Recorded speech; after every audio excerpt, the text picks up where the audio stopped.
Hello everyone, Mike Arnold here, co-founder Path Trading Partners along with Bob Iacchino. So looking at Tesla, inside bar. We're starting on the daily chart inside bar, which means higher low than yesterday, lower high. That's why it's inside bar. So we're still pretty much on the same page.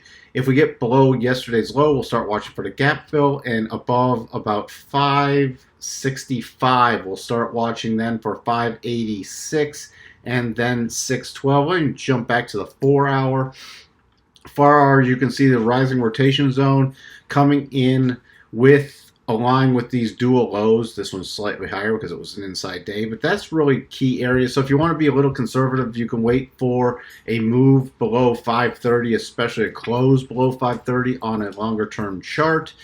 And then you see down here, here's the gap fill. The full gap fill would be to 516.24, which is just in front of the daily or the 4-hour rotation zone. So for people who are bullish, this could be gap fill and then a potential rotation back up. So that's what we'd be watching. You can see above that 560, you have the key levels to the upside. Lower volume, let me go back to daily. Very low volume day, not much going on, sort of waiting for a breakout from this range, either up or down. That's all we have for you today on Tesla, and we'll talk to everyone soon. Bye for now.